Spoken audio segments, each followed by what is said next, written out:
us out as athletes to learn how to be a clinician.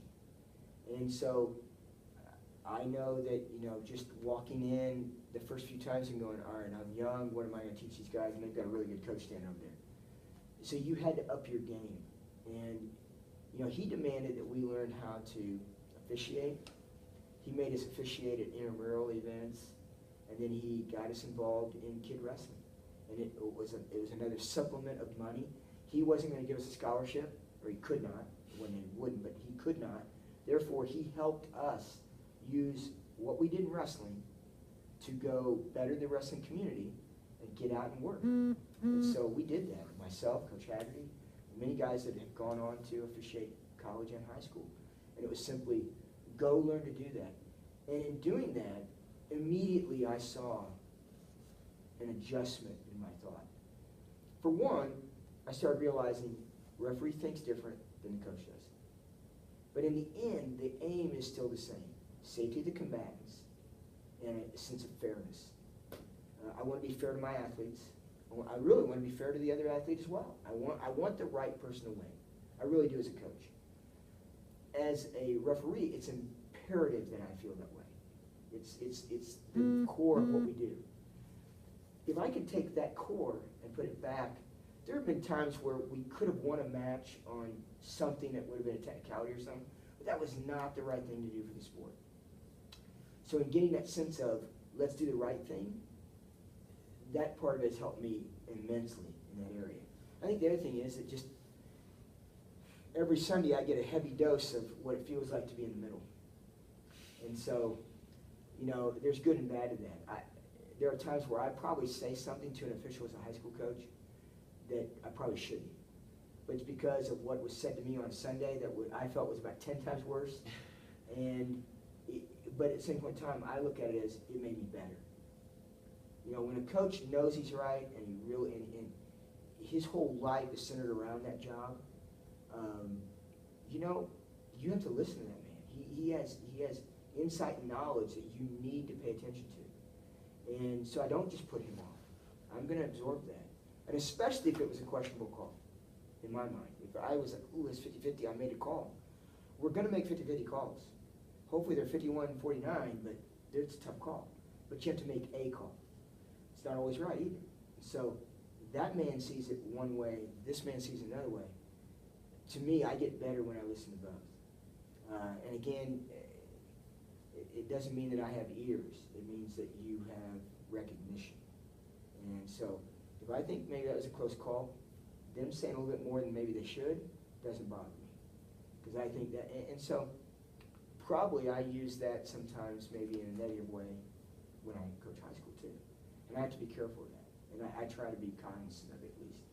So I think that there's no doubt in my mind that, I always look at it, there's 3 people on a mat.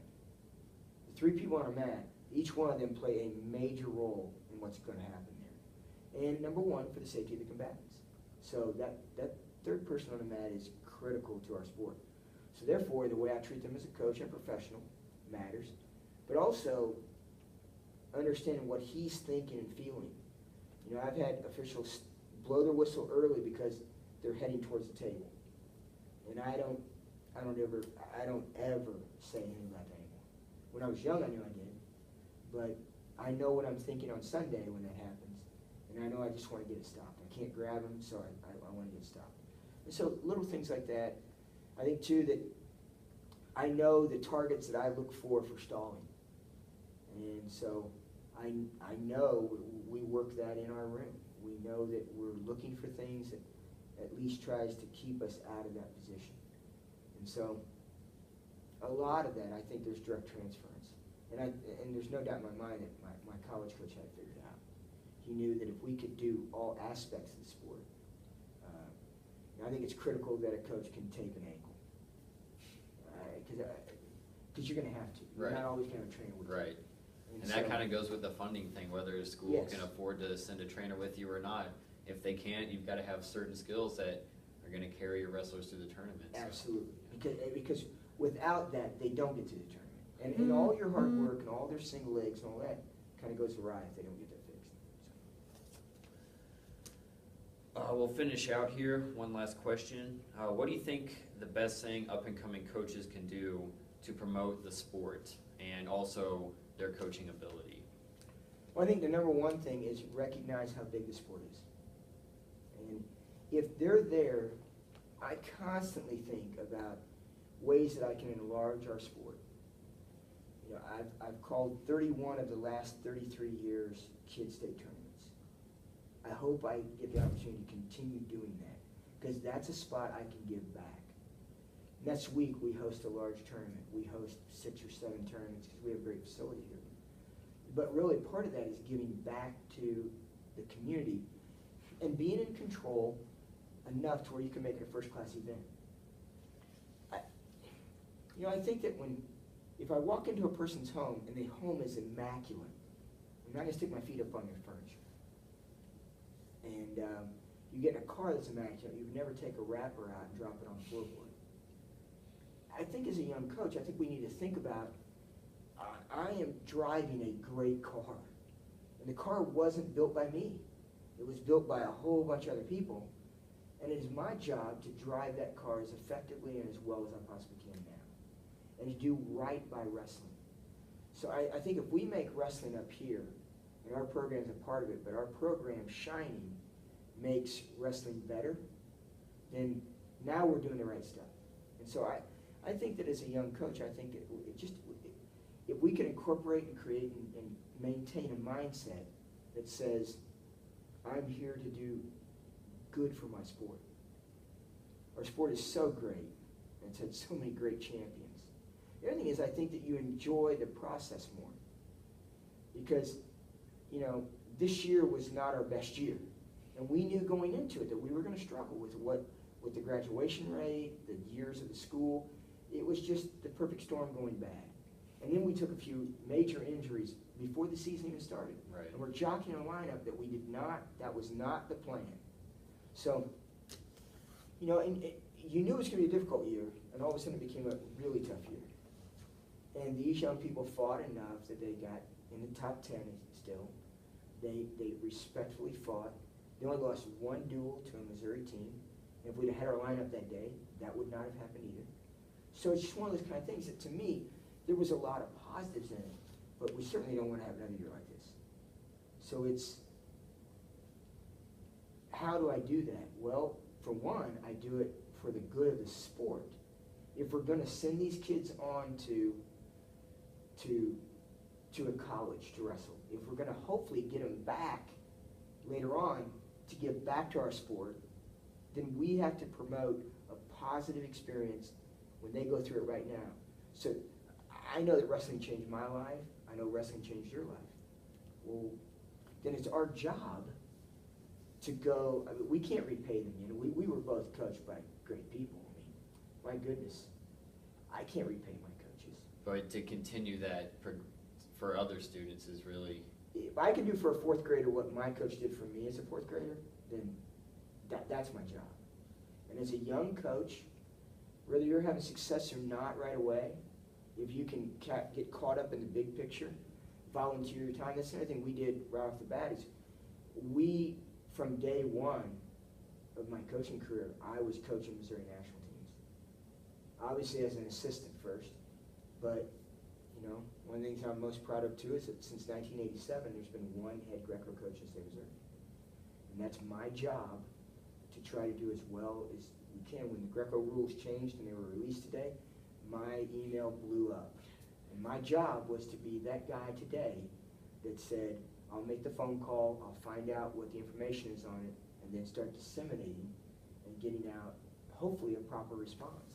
So other people then can grow Greco. And then out of it today, I had great emails. Emails from one coach that said, I had 30 kids doing Greco last night. That's awesome. Another coach called me and said, we're now doing Greco 2 nights. We're doing a high school cadet and junior, and then we're doing a kids night. What an awesome thing. Now we're growing Greco, which is what we wanted to do all along. So I think that if young coaches could look at it and look beyond their team. I've had some of my coaches look at me before and go, you took that kid everywhere this summer, and now he's wrestling for another team, and you just beat our kid. You're right. our kid has to get better. But that learning experience I had working with that young man hopefully makes me a better coach. Give your time, and that will all come back to you multifold. If you don't have champions in your room, last night in our room up there, there were 14 state champions in our room. Unfortunately, none of them were Staley kids. But having 14 in our room, because we're giving our time as coaches and sharing out athletes, we had some of our athletes working out with those 14 state champions. We're going to get better.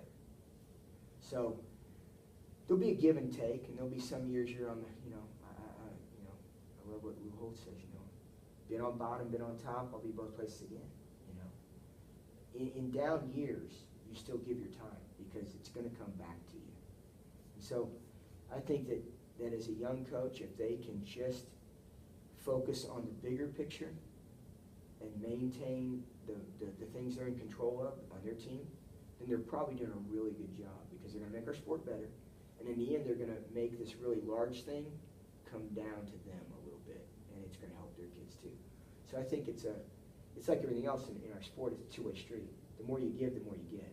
Almost a selfless attitude towards the sport and to the people that you're, participate in it. So. Well, I mean, no matter what happens, at the end of the day, every year, luckily enough so far, we've been coaching someone in the national finals. And they're not from your high school all the time. So you still get the joy of watching someone perform at an unbelievably high level. And so even in a bad year, it's like we try to get our kids to say, okay, you're going to have a bad day.